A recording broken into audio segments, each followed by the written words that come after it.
Welcome to Murfreesboro Storyteller. For this month's program, we're originating from the local office of the American Red Cross, 501 Memorial Boulevard, actually the physical address, the former location of the Rutherford County Chamber of Commerce. And today we're pleased to have with us as our guest Mike Cowles, who is Executive Director of the local chapter. Mike, welcome. Thank you. Roy Boyd, who is a member of the board, secretary, I believe, I am. for the board, Yes. and an employee of State Farm Insurance, I believe. That's right. And Alan Hardison, who is the chairman of the board. And Alan may have to depart before we conclude the program, but we'll excuse him when the time comes. Mike, tell us about the local chapter of the American Red Cross. Who can best tell us about the history of the chapter? Well, Roy has been around quite a few years here, and he's kind of our elder statesman for the Red Cross, so I'll let him answer those questions. Sure. How long have you been involved in? Since 2000. Okay. Started. And you transferred with State Farm down from Bloomington, Illinois. you're Right, telling me. yes. Uh-huh. Tell us some of the more interesting things that you've done working with the American Red Cross. Oh, there's been so many things that's gone on with the Red Cross here. We've had a couple major evacuations from New Orleans to folks coming up here, Katrina and another big storm, but Gustav, where we had our first big event. They went to the Smyrna Air Force Base, and we had 500 evacuees from New Orleans who came up there, and then Gustav was the next one, and then we had that at MTSU Rec Center for a couple weeks there, and it was that was as far as a big event. I was on the board during the 9/11 event, and so there's just been so many things that have happened here, and just lots of local fires. Of course, the big tornado, the Good Friday tornado that came through, Right. was a huge event for our chapter, and it's an amazing organization. Has a very small staff, but a large group of volunteers that really that give us the performance to be able to respond to our community and whatever event, whether it be something local here or something that we're responding to anywhere in the country. So, Alan, tell us about your service as board chairman for the American Red Cross. Well, it's been an interesting journey. I've had a good time working with the Red Cross, and I came on 5 or 6 years ago with our previous executive director, Greg King, and got to help with recruiting board members, keeping board members on, keeping people active, helping raise money. I mean, it's been fun. I haven't been out in the trenches like a lot of our volunteers are, because that's where the pulse and the heartbeat of the Red Cross is with our volunteer base. But it's been very fun to help be the part of the leadership for the organization.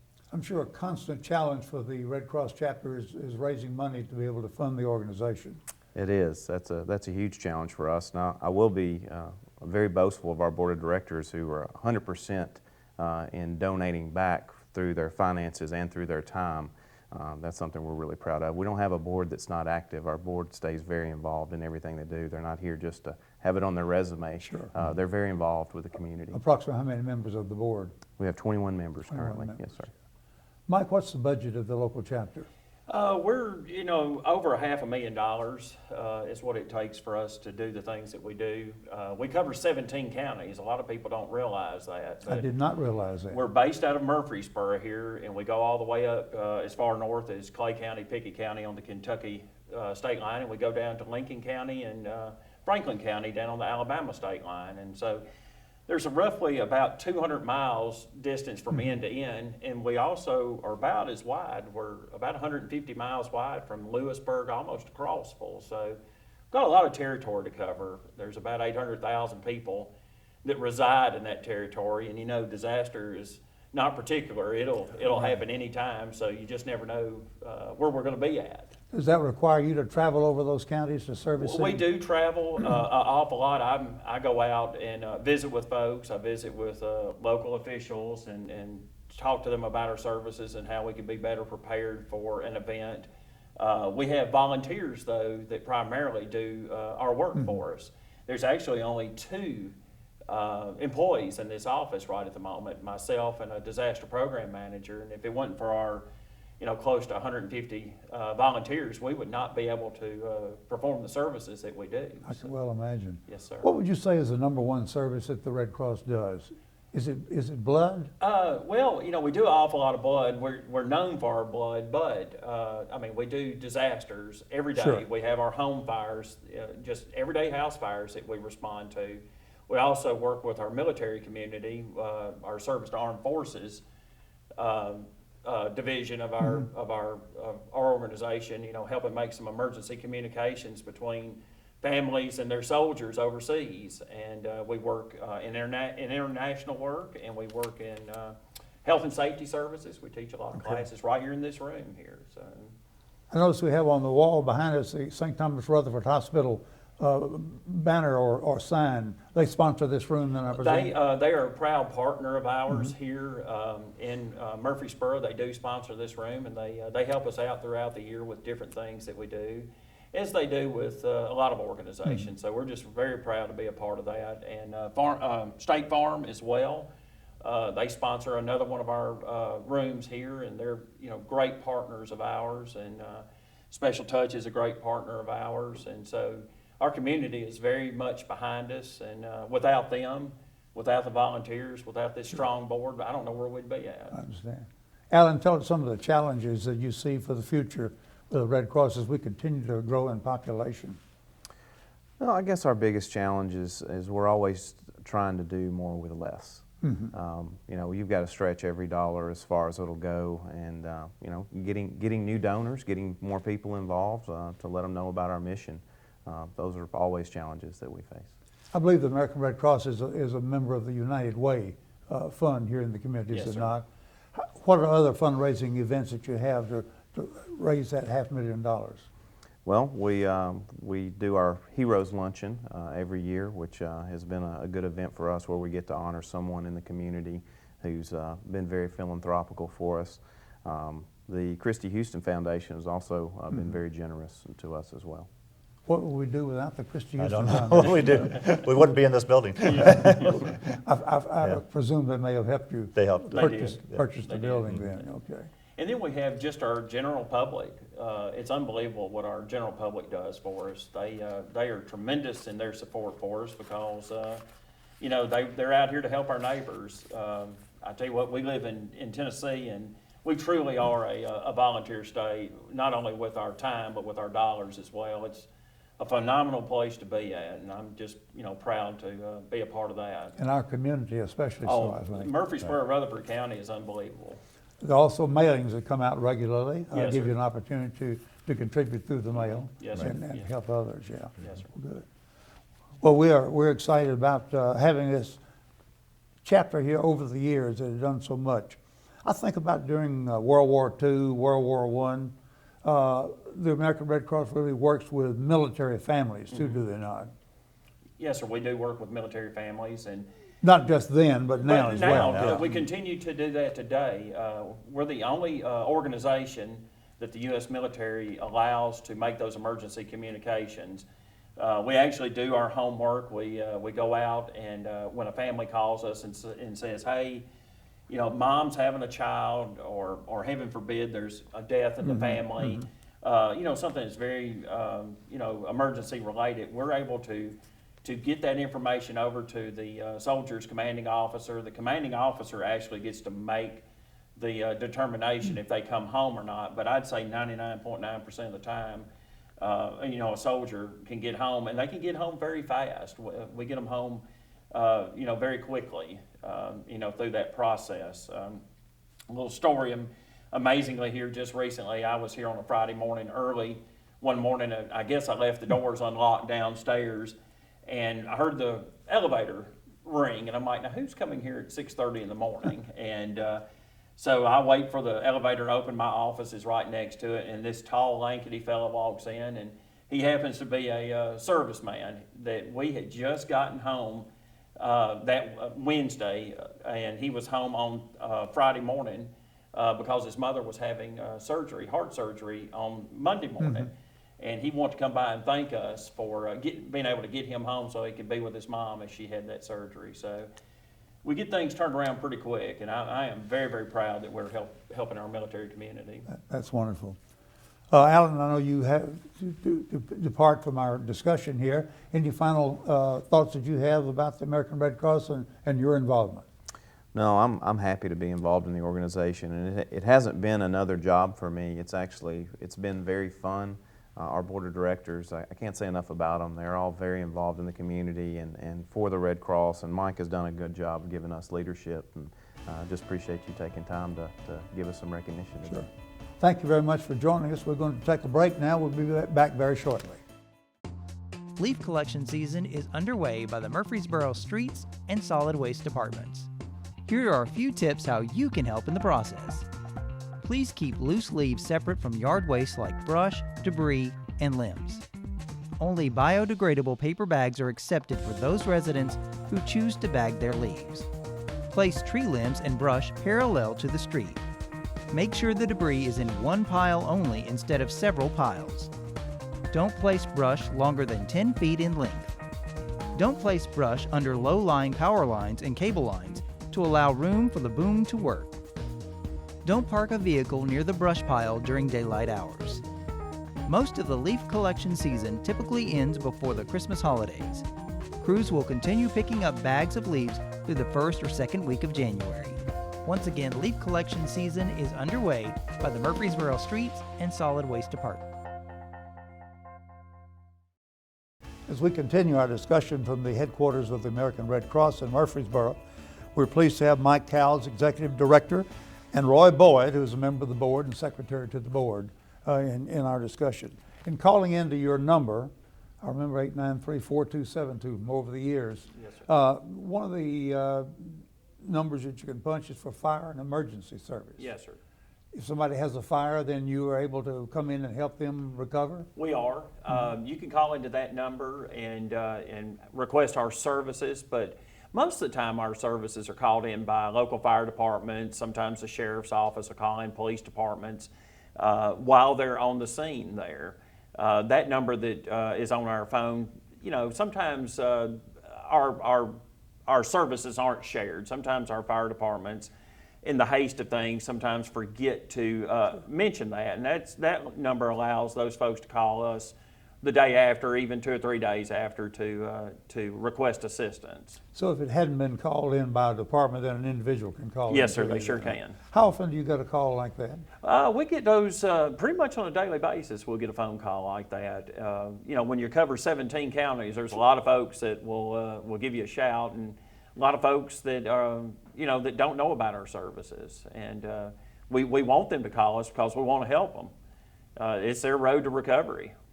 And Roy, being an employee of State Farm, I'm sure this is one of your concerns as well as many Sure. others. Yeah, it's, you know, and it's 24 hours a day, 365 days a year, Mm-hmm. and it's, anybody can, you know, the fires are uncontrollable, and it happens at any time, so, you know, to have our volunteers, you know, ready and positioned to where they can get a call at 2 o'clock in the morning, and I've worked on the disaster assistance team before and gotten those calls at 2 o'clock in the morning, and they give you instructions about, you know, there's a family, and it could be in Woodbury or any of our 17 counties now. So, you know, we see who's on call that week, and they'll get called out, and there'll be a command leader that will contact the other volunteers that are on call that week, and they'll go out and respond, and you know, they'll take, you know, we also assist the emergency responders too. So, you know, if it's a big event that may have, you know, several emergency responders from different groups that'll be out there, and they'll bring coffee and drinks and snacks and just anything that they would want, along with somebody working with that individual family.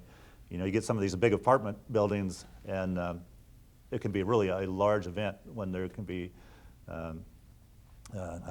You know, multiple clients. Right. Mm-hmm. We have to bring multiple volunteers out with us. It's not just one volunteer that goes out. It's multiple to work with everybody. Right. And as Roy said, you know, the firemen are very important too. Emergency personnel are important too, and we want to keep them hydrated and fed and everything else. So we help them at the same time. So it's a big undertaking to go out on a disaster call, a fire call, and perform well. So you have food services that you can provide to We those? we bring we bring just general snacks with us. Okay. Snacks, water. We have a coffee maker that we can plug into our vehicle, and we just set kind of a little canteen area up under a Okay. canopy, and firemen can come and go as they please and get stuff. And of course, we provide that same stuff to the victims, the clients. sure. They can come over and do that, and while our volunteers are working and doing casework with them. That's the big important part of it, is documenting everything that went on so that we can maximize our help to them. How many volunteers do you have servicing? We, throughout our chapter, we roughly have 150 to 200 volunteers that work with us on a daily basis doing these various things that we do. We even, as employees, I've even gone out on these fires. Sure. I remember last year went out on one on Christmas Eve, so fire is not particular when it happens. That's right. Yeah. If someone wants to volunteer, become one of your volunteers, what should they do? They should stop by our office here at 501 Memorial here in Murfreesboro, or give us a phone call at area code 615-893-4272, and just go through our prompts and get to the right place, and we'll gladly talk to you about volunteering. Did you have anyone go from here to the South Carolina floodings recently? Not from Murfreesboro, but from Tennessee. We had probably, I think, 20 to 30 people that may have gone over there and helped out with that.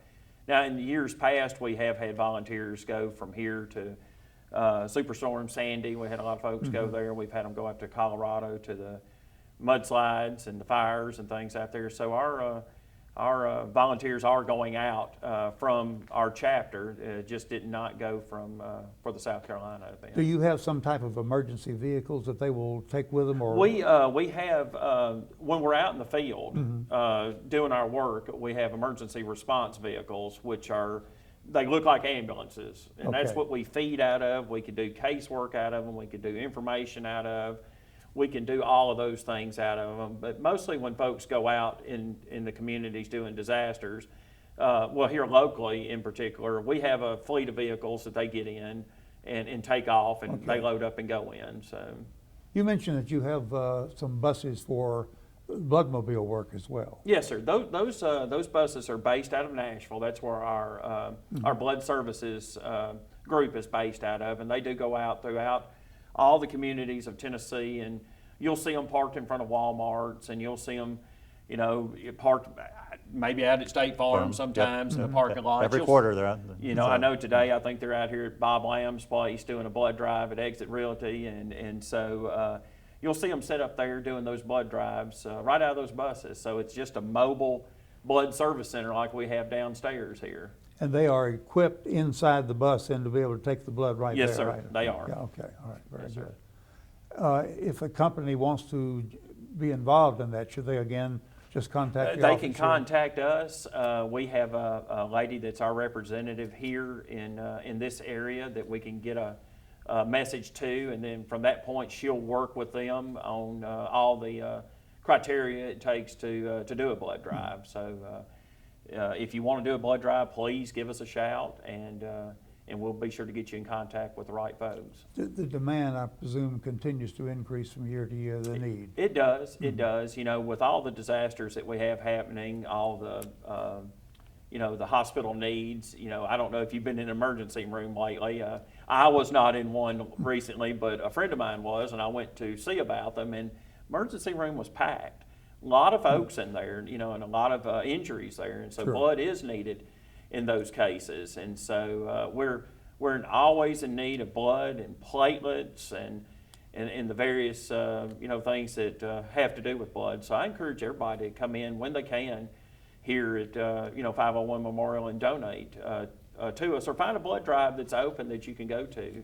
Right, you And can do just, that as well. on the website, you can enter your zip code. Yeah, And it'll show you. It'll show you what options are available to, Okay. some are public. The one at State Farm is private to State Farm employees, but Sure. but there's all the options are there, and you can just find one that's with the time and place that works for you. Back to talking about the fire prevention work, I believe you tell me that you also provide the alarms for homes? Yes, sir. Right now, we're working with the State Fire Marshal's office to identify areas of different communities that have had a death or have had multiple fires that there's been loss of life or injury, and we're working with them to canvass those areas to install smoke detectors. And we go out, we canvass it, we put them up for them for free. We talk about a plan as to how to, one, prevent a fire, two, how to get out of your house when something like that happens. Just a plan to be better prepared when that fire does strike. And, hopefully it doesn't, but, as I said, Sure, it doesn't you never call know. anybody. Never know. And while we're there, if they do have smoke detectors already in their home, we check their batteries and replace their batteries if needed. So And that's usually recommended to be done whenever you go to daylight saving time. or usually back that's off. the old story of, when Yeah. time changes Yeah. to do that. And actually, we are working right now to put together some plans to go out and canvass some areas throughout our footprint. And I encourage you, if you want to get out and volunteer with us to help do that, to once again call our office here, and we'll gladly, put you to work doing that. So, There's an article in your newsletter that comes out periodically about babysitting. yes, sir. Tell me about that. Didn't realize Red Cross does this. Well, we do babysitting courses.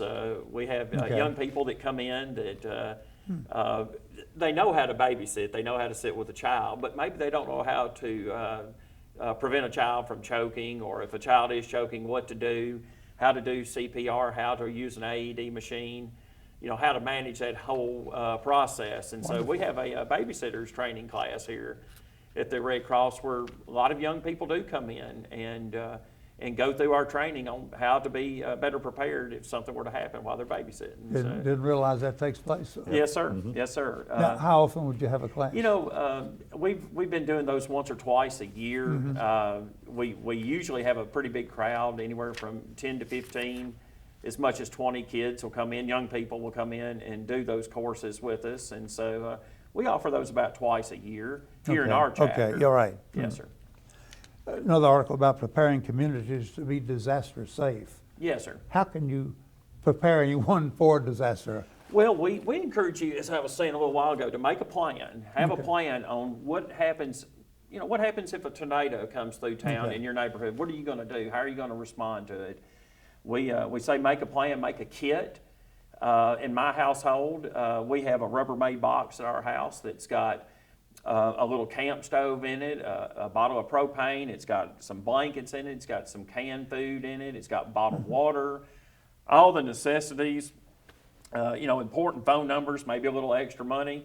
Not a lot of money in there because I don't have a lot of that, but just a plan and a kit to take with us, a go kit when something happens. And I know I only have one at my house, but I also have one at mini storage as well, at my mini storage unit, because if something happens at my house and that kit is destroyed, I can always try to get over to my mini storage unit and get that as well. So, build a kit that will help you survive for the next 3 to 5 days. Yeah.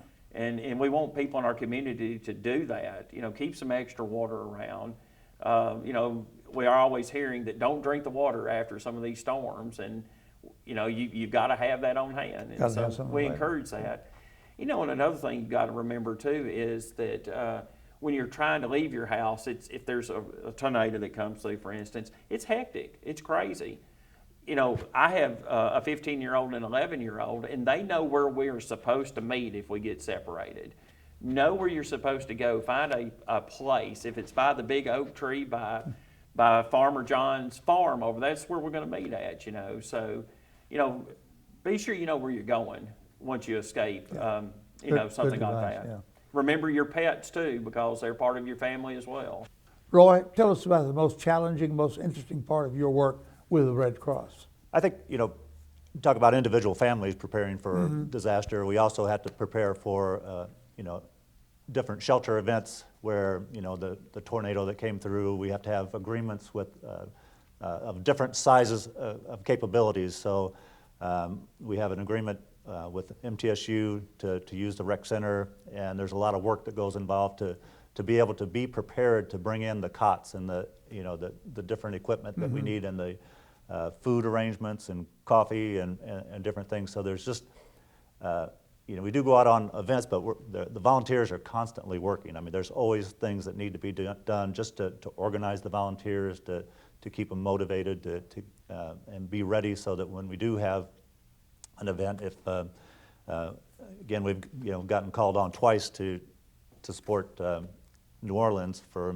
evacuees that get brought in at a very short notice, and be able to respond to that quickly is a critical part of the work we do, and be able to have all the equipment in place and work with the other chapters too, because if we do get a big event, it's not necessarily just our chapter, but the Nashville chapter will chip in. But definitely just having the volunteers in place and having them trained to be able to go out. We have like a card that if we have a family that is impacted, and we have certain standards that if the family needs, let's say they lost some prescription drugs were lost in the fire, or glasses were lost in the fire, we can give them an allowance to be able to replace those drugs, to be able to replace the glasses, certainly clothes, how many nights do they need to try to get them certainly that night and a couple nights later, and so they can get into some temporary housing. So there's just so many things that are impacted when you've lost your home, and so having everything in place so that when that happens, that we can react, because you just don't know. Again, it's going to be 365 days a year, and they get pretty somewhat routine, but everyone is unique, and there's always if you have a pet, and you got to find a hotel that will accept the pets, or if we have a big event and we have a large shelter set up, we can't necessarily bring the pets into the shelter, and we have to have alternate arrangements to where that a place that the pets can be taken care of outside of the shelter. So just there's just so many things going on, and just constant activities that go on here, and that you really would have no idea that we even do that, or said. So it's really heartwarming. When you do get into an event, the pressure. You're working through the nights, and we have a large shelter operation. I mean, you can be working days on end on a volunteer basis, and it could get pretty stressful. So it just takes everybody coming together and pulling together and working together to get the job done and get the folks taken care of, so that they can get back to their lives. And so it's really rewarding and challenging, and something that we just constantly have to be working at. Mike, as we draw to a close, if you had one wish, what would it be for the American Red Cross chapter? Well, it sounds kind of funny, but if I had one wish, that it would be that we don't have any disasters. That would be my one wish. Then I ask you, what's number two? That we didn't have people that needed blood. Sure. I wish that we didn't have the need for our services, because when when you call us, when you call the Red Cross, it's like, we're calling the Red Cross, something tough has happened. Sure. And so, but my wish is really that folks do a better job of being prepared, and us being a prepared community for that event that may happen. It could be 5 years from now before something else happens, Sure. or it could be tomorrow. But we need to be better prepared. Our public needs to be better informed about what we do, and and then get in here and volunteer with us. Come amongst some of the best volunteers there are, and see what it's like. Sounds like a Boy Scout meeting. Will be prepared. Yes, Good sir. event. There you go. Absolutely. Thank you, gentlemen, so much for joining us to talk about the local chapter of the American Red Cross. Mike Cowles, who is the executive director, Alan Hardison, who had to leave us, who is the chairman of the board, and Roy Boyd, who is secretary and a member of the board. Yes, sir. That concludes Murfreesboro Storytellers for now, originating from the American Red Cross headquarters.